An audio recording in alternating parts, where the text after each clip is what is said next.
Bonjour, c'est Ursule encore. On est le 25 mars 2024. Alors, je viens sur la trompette aujourd'hui encore et je viens proclamer le retour de notre Seigneur Jésus-Christ. Amen. Alors, je viens apporter un message pour l'Église de Jésus-Christ sur toute la terre. Alors, quand Jésus-Christ viendra, te trouvera-t-il veillant ou auras-tu déserté? Amen. Ou auras-tu déserté? Alors, ces derniers temps, le Seigneur m'a montré, n'est-ce pas, différentes phases de passage que vivra l'Église de Jésus-Christ. Et dans la nuit d'hier à aujourd'hui, pendant que j'étais en train de prier,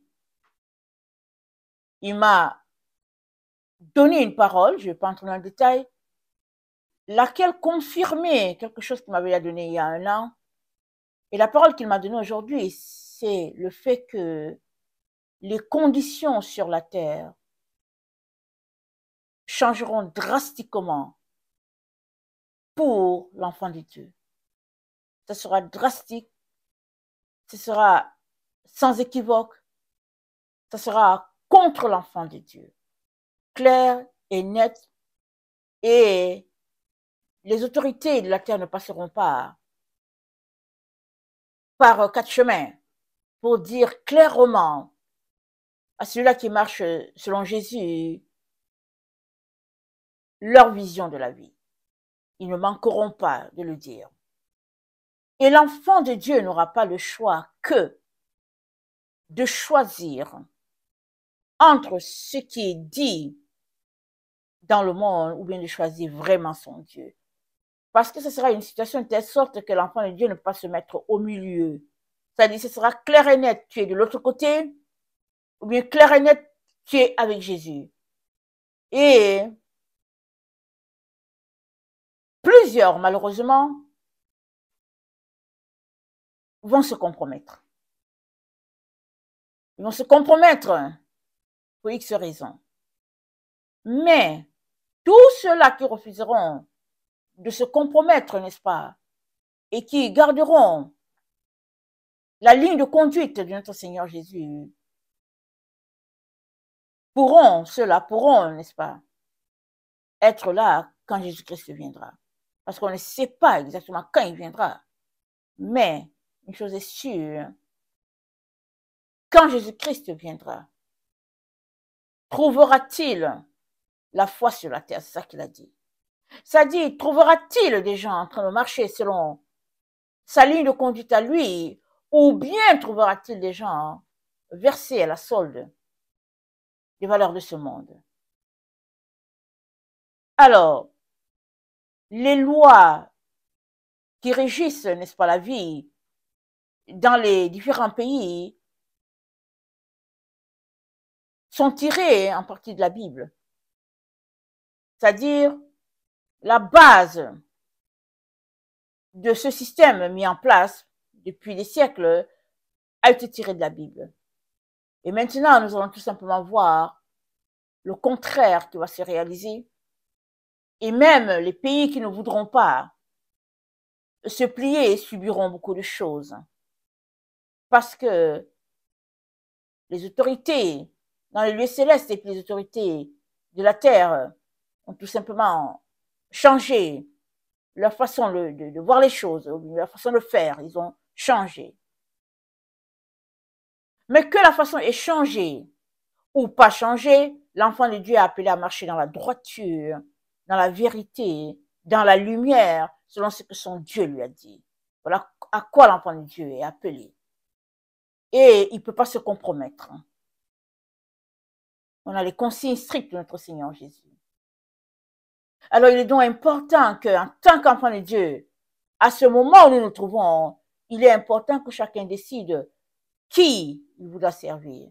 Un peu comme Josué qui a dit, moi et ma maison nous servirons l'Éternel. Chacun a besoin d'être ferme dans ce qu'il aura décidé et de marcher dans ce qu'il aura décidé. Alors, il y a quelques jours, j'étais en train de prier et j'ai eu une vision. La personne venait vers moi, je l'ai dit à partager, la personne venait vers moi et c'était une personne qui n'était pas contente. Je me demandais bien qu'est-ce qu'il y avait comme problème. Et la personne était habillée dans les temps anciens. Et quand elle venait, elle s'est approchée vraiment, un peu comme la distance où je suis là avec la caméra, et j'ai su que c'était Noé. J'ai su que c'est Noé. Et Noé a dit qu'il n'était vraiment pas content de ce qui se passait. Parce que si lui, il n'aurait pas sauvé la génération, sa génération, on ne serait pas là. Parce que Noé et sa famille a sauvé la génération. Il y a eu 8 personnes qui ont été épargnées parce que Noé, sa femme, ses 3 garçons et ses brus se sont tenus ensemble pour que la vie dans leur concession ne soit pas entachée des œuvres de ténèbres. Et Noé n'était pas content parce que la génération qui est là sur la terre est une génération très centrée sur elle, refusant de faire des concessions pour les autres, refusant de marcher dans l'amour. Et donc, ça, c'est ce que j'avais vu. J'ai vu vraiment quelqu'un qui pointait un mal, le mal de notre temps, c'est le manque d'amour. Et j'ai eu une autre vision. J'étais sur le point. Au fait, je priais et je vois une vision. Je vois un lézard vert qui est déposé sur le pupitre. C'est un pupitre en bois, je vois un lézard vert qui est déposé dessus. Et puis, je dis, tiens, parce que c'est pas commun. Et le Seigneur me dit, et puis voilà, j'ai vu le lézard. Et j'ai vu que le lézard était en train d'enseigner. Et puis les enfants de Dieu étaient assis. Ils écoutaient le lézard qui enseignait. Et je trouvais ça assez spécial. Une autre fois, quelques jours encore, le Seigneur me donne encore une autre vision de lézard saisi par la main qu'il fallait faire sortir. Et c'est là qu'il me donne Proverbe 30. On va lire. Proverbe 30, le verset 28. Ça dit,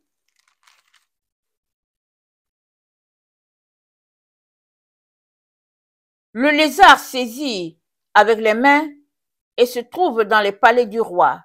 C'est-à-dire, attendez, il y a sur la terre 4 animaux petits et cependant des plus sages. Les fourmis, peuple sans force, préparent en été leur nourriture. Les damans, peuple sans puissance, placent leur demeure dans les rochers. Les sauterelles n'ont point de roi, et elles sortent toutes par division. Le lézard saisit avec les mains et se retrouve dans les palais des rois. Donc, je vois un lézard saisi par la main, et le Seigneur me donne ce passage, qui se retrouve dans les palais du roi. Amen. Et là, aujourd'hui, alors que je suis en train de prier, il me dit, j'avais reçu autre chose, et il me dit, Tellus. Tellus. Moi, je n'ai pas de cellulaire et tout, et puis je regarde, je dis, ok, Tellus. Mais après, il me dit, Telos. Et après, il s'est dit, dis-nous. Telos, ça c'est en anglais. En français, c'est dit, dis-nous. Et le Seigneur me dit, voici pourquoi je te montre depuis un certain temps le lézard. Il est décrit comme un animal sage. Il dit, le système a conçu d'aller chercher de l'information dans la vie de mes enfants par la technologie. Et c'est ton propre cellulaire qui te trahira. Et pendant que le Seigneur m'a montré, dis-nous, telos. J'ai vu que dans les églises, les gens étaient dans l'église avec leur cellulaire et ils étaient persécutés à cause de ce qu'ils enseignaient, à cause de ce qu'ils croyaient, à cause de ce qui était dit dans leur vie, dans leur famille et tout, parce que ces compagnies-là sont là au fait comme des agents secrets pour au fait dénoncer les enfants de Dieu. Et ce sera à l'échelle planétaire que ça va arriver.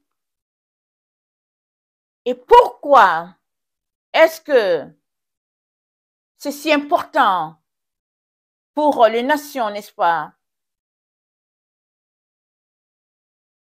de mettre la main sur les enfants de Dieu? Pourquoi? Le premier élément, c'est qu'ils sont un peuple détesté. Le deuxième élément, c'est qu'ils savent qu'ils ont la lumière et que sont des enfants de Dieu et la main de Dieu est sur eux. Et partout où ils sont, ils suscitent de la controverse, de la jalousie. Alors voilà pourquoi ils seront la cible. Le troisième élément que le Seigneur montre, c'est que la terre est un paradis que Dieu a donné à ses enfants. Mais il y a d'autres puissances qui veulent cette terre-là. Et un prisonnier n'a pas tellement de droits. Une fois que tu es prisonnier, tu n'as pas de droit. Et c'est comme ça que les gens vont changer d'habitation en logeant dans la maison des enfants de Dieu. Et je parle de la maison, ce corps. Ce corps, c'est ta maison. Alors, le projet est de mettre quelqu'un d'autre dans ta maison. Quoi de plus normal que de mettre la main sur toi et de te coffrer. Et après, quand on te libère, tout le monde pense que c'est toi parce que le visage, c'est le même visage. Mais qui est à l'intérieur d'une autre race? D'où vient-il? Voilà les projets qui sont là. Et ce sera comme ça, dans le but, n'est-ce pas, d'infiltrer la maison de Dieu.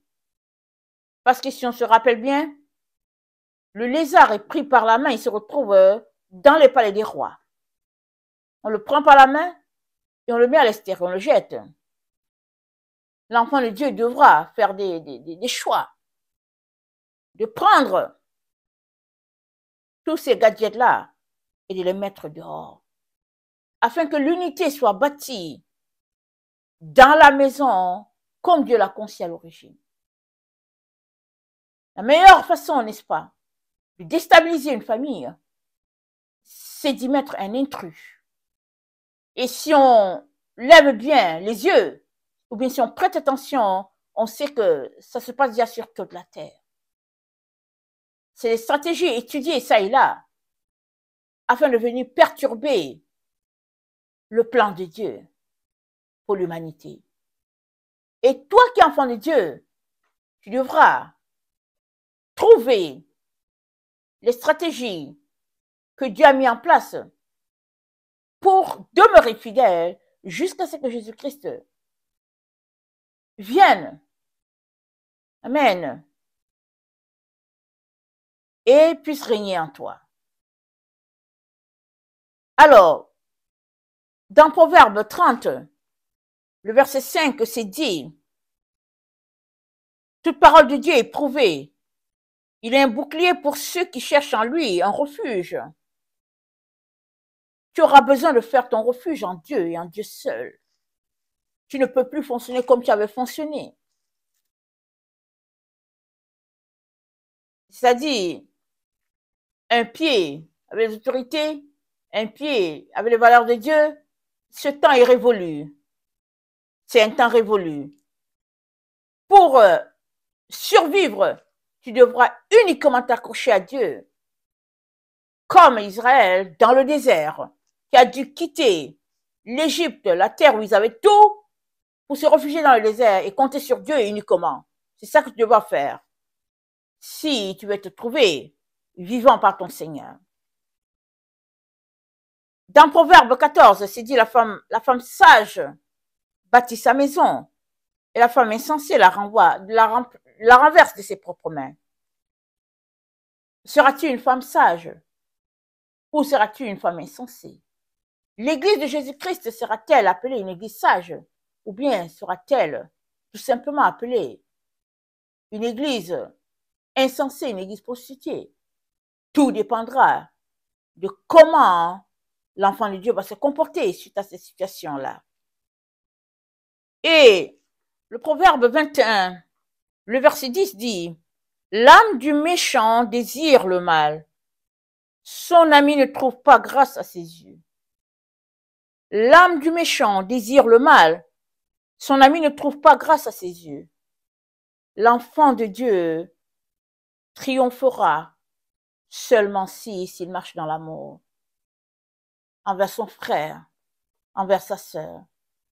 Mais pour toute personne engagée dans la voie du mal, ce sera tout simplement l'aliénation pour cette personne. Elle sera emportée loin des valeurs de Dieu parce que le système va l'engloutir, tout simplement. Et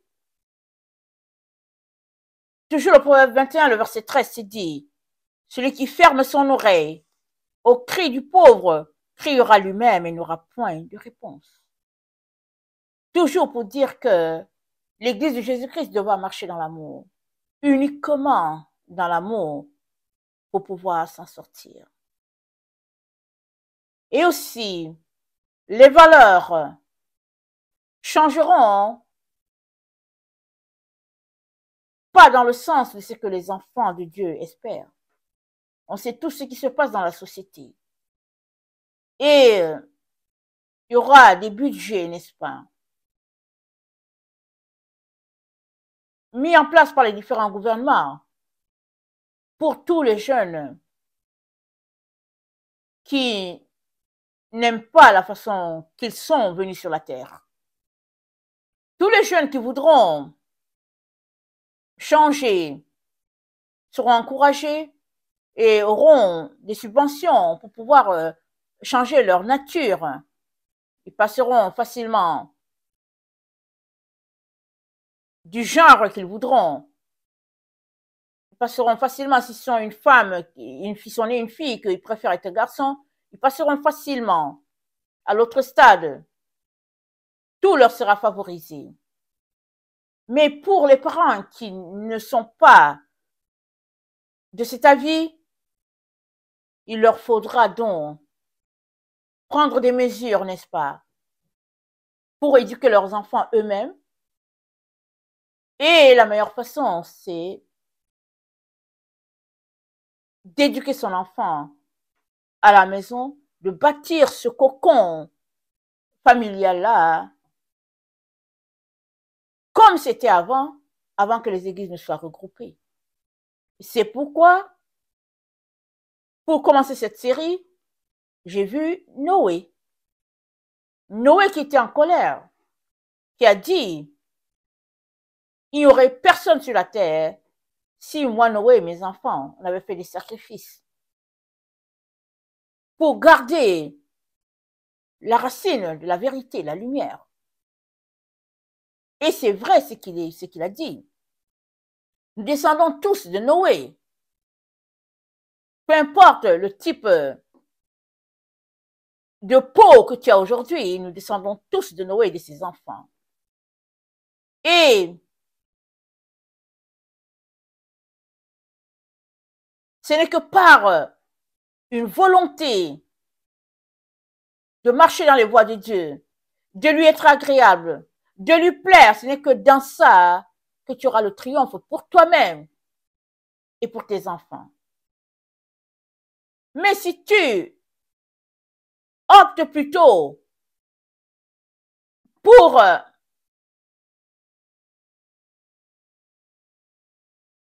un groupe où tout le monde est là, tu ne sais pas qui est celui qui est juste assis à côté de toi, qui dit être ton frère, qui dit être ta sœur, tu ne sais pas qui la personne est.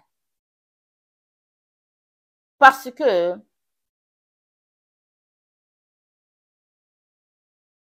l'ennemi ne sera pas loin de toi. Et la seule manière pour toi d'être là quand Jésus-Christ viendra, ce sera de te battre dans la vérité, en inculquant les vraies valeurs à ton enfant, et le Seigneur t'assistera. Il te fera grâce parce que tu auras choisi la meilleure part.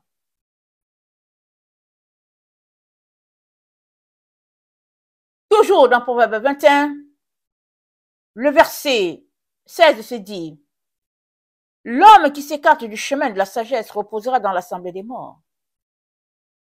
Tu ne veux pas reposer dans l'assemblée des morts. Et la seule manière pour toi d'être sûr que tu es vivant en train de marcher avec Jésus-Christ le vivant, c'est que tu puisses t'impliquer corps, âme et esprit dans l'éducation de tes enfants, dans bâtir cette unité dans le cocon familial. Et le Seigneur fera grâce à tous ceux-là qui opteront pour cette voie.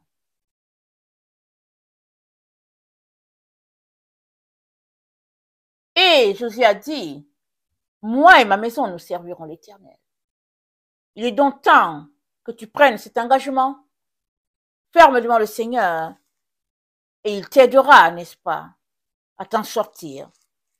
Il n'y a plus place, n'est-ce pas, à tous ces assemblées-là qui appartiendront au système en place. Et ce ne sera pas des conditions qui feront l'affaire de l'enfant de Dieu. Pour finir, je vais lire Ésaïe 61. Voilà ce que Dieu dit de ses enfants. Ésaïe 61, le verset 4. Ils rebâtiront sur d'anciennes ruines. Ils relèveront d'antiques décombres. Ils renouvelleront des villes ravagées, dévastées depuis longtemps.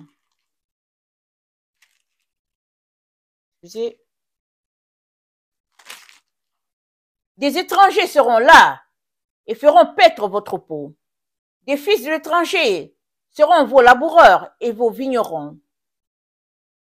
Mais vous, on vous appellera sacrificateurs de l'Éternel. On vous nommera ses serviteurs. On vous nommera serviteurs de notre Dieu. Vous mangerez les richesses des nations et vous vous glorifierez de leur gloire. Au lieu de votre opprobre, vous aurez une portion double. Au lieu de l'ignominie, ils seront joyeux de leur part. Ils posséderont ainsi le double dans leur pays et leur joie sera éternelle. Car moi, l'Éternel, j'aime la justice. Je hais la rapine avec l'iniquité. Je leur donnerai fidèlement leur récompense et je traiterai avec eux une alliance éternelle. Leur race sera connue parmi les nations et leur postérité parmi les peuples. Tous ceux qui les verront reconnaîtront qu'ils sont une race bénie de l'Éternel. Je me réjouirai en l'Éternel. Mon âme sera ravie d'allégresse en mon Dieu, car il m'a revêtu des vêtements du salut. Il m'a couvert du manteau de la délivrance. Comme le fiancé s'orne d'un diadème, comme la fiancée se pare de ses joyaux.